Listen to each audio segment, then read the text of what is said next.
കടുവയും കൊണ്ടുള്ള വാഹനം വരുന്ന ദൃശ്യങ്ങൾ ദൂരെ കാണാം. പ്രജീഷ്, വളരെ ദൂരെ വനംവകുപ്പിന്റെ വാഹനങ്ങൾ വരുന്നുണ്ട്. അതിൽ RRTയുടെ വാഹനമുണ്ട്. കടുവയുമായുള്ള ട്രാക്ടർ അതിലുണ്ടോ എന്ന് നമുക്ക് വ്യക്തമല്ല. പക്ഷേ വനംവകുപ്പിന്റെ ദൌത്യ സംഘം വാഹനങ്ങളിൽ എസ്റ്റേറ്റിൽ നിന്ന് പുറത്തേക്ക് വരുന്ന ദൃശ്യങ്ങളാണ് നമുക്ക് കാണുന്നത്. ദൂരെ കാണുന്നത് ആ ദൃശ്യങ്ങളിൽ കാണാം.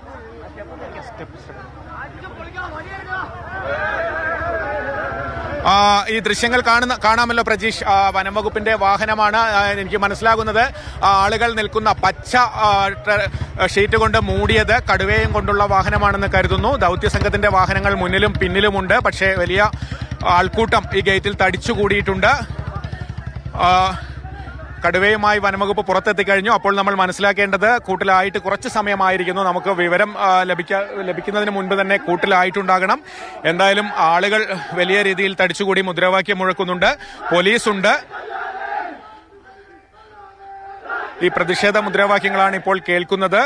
ജനപ്രതിനിധികൾ അടക്കമുള്ളവർ ആ കൂട്ടത്തിലുണ്ട്. MLA അല്പസമയത്തിനകം ഇവിടേക്ക് എത്തുമെന്ന് പറഞ്ഞിരിക്കുന്നു. പ്രജീഷ്, നമുക്കറിയാവുന്നതുപോലെ കഴിഞ്ഞ ശനിയാഴ്ച ഏതാണ്ട് 10 ദിവസം മുമ്പാണ് ഈ കടുവയുടെ ആക്രമണത്തിൽ ഇവിടെ പശുവിനെ പുല്ലരികയായിരുന്ന പ്രജീഷ് കൊല്ലപ്പെട്ടത്. ഇപ്പോൾ നമ്മൾ നിൽക്കുന്ന സ്ഥലത്തിന് വളരെ അടുത്ത് തന്നെയാണ് ആ സംഭവം ഉണ്ടായത്. അതിനടുത്ത് തന്നെയാണ് ഇപ്പോൾ കടുവ കൂട്ടിലായിരിക്കുന്നത്. അതിനുശേഷം വലിയ പ്രതിഷേധമുണ്ടായി. മൃതദേഹം പോലും ഏറ്റുവാങ്ങാൻ ബന്ധുക്കളും നാട്ടുകാരും തയ്യാറായില്ല. ഒടുവിൽ ഈ കടുവയെ വെടിവെച്ച് കൊല്ലുമെന്ന ഉത്തരവ് വന്നതിന് ശേഷമാണ് മൃതദേഹം സംസ്കരിച്ചത്.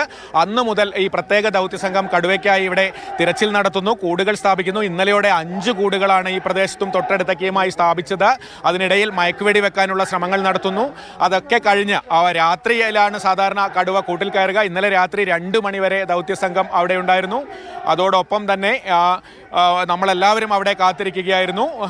അതിനുശേഷം ഇന്ന് ഉച്ചയ്ക്ക് ആണ് കടുവ കൂട്ടിലായിരിക്കുന്നത്. കൂട്ടിലായതിനു ശേഷം ഇപ്പോൾ കാണുന്നത് ഈ കടുവയെ കൊണ്ടുപോകുന്നത് തടഞ്ഞുകൊണ്ടുള്ള പ്രതിഷേധമാണ്. എസ്റ്റേറ്റിൽ നിന്ന് വനംവകുപ്പിന്റെ വാഹനങ്ങൾ, ദൌത്യസംഘത്തിന്റെ വാഹനങ്ങൾ ഉൾപ്പെടെ പുറത്തേക്ക് വരുന്നു. ആ സമയത്ത് ഇപ്പോൾ ഗേറ്റ് അടച്ച് ഇപ്പോൾ വനംവകുപ്പിന്റെ വാഹനങ്ങൾ തടഞ്ഞുകൊണ്ട് ആളുകൾ പ്രതിഷേധിക്കുന്ന കാഴ്ചയാണ് കാണുന്നത്. എന്തായാലും ഈ കൂട് ഇരുന്ന സ്ഥലത്ത് നിന്ന് കൂടുമായി ട്രാക്ടർ പുറത്തേക്ക് നീങ്ങിയിരിക്കുന്നു. ആ ദൃശ്യങ്ങളാണ് നമ്മൾ കാണുന്നത്.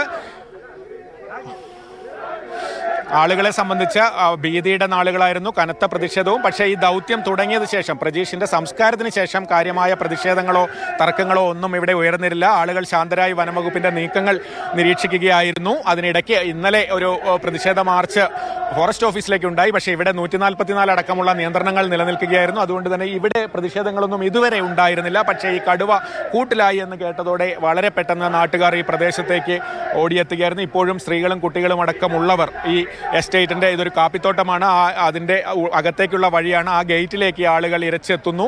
വനംവകുപ്പിന്റെ വാഹനങ്ങൾ അവിടെ എസ്റ്റേറ്റ് വഴിയിൽ നിർത്തിയിട്ടിരിക്കുന്നു. ആളുകൾ കൂടുതൽ ഉള്ളിലേക്ക് പോകുന്നുണ്ട് പോലീസ് തടയാൻ. പക്ഷേ ഈ കടുവയെ കൊണ്ടുപോകാൻ അനുവദിക്കില്ല എന്നുള്ള പ്രതിഷേധം തന്നെയാണ് ഇപ്പോൾ ശക്തമായി ഉയരുന്നത്. ദൌത്യസംഘത്തിന്റെ വാഹനങ്ങൾ തടഞ്ഞു വെച്ചിരിക്കുന്നു. എസ്റ്റേറ്റിൽ നിന്ന് പുറത്തേക്ക് പോകാതെ സ്ത്രീകളടക്കമുള്ളവരെ മുന്നിലേക്ക് നിർത്തി വാഹനങ്ങൾ തടയുന്ന കാഴ്ചയാണ് നമ്മൾ കാണുന്നത്. അറിഞ്ഞത് മുതൽ തന്നെ ആളുകൾ എത്തുകയാണ്.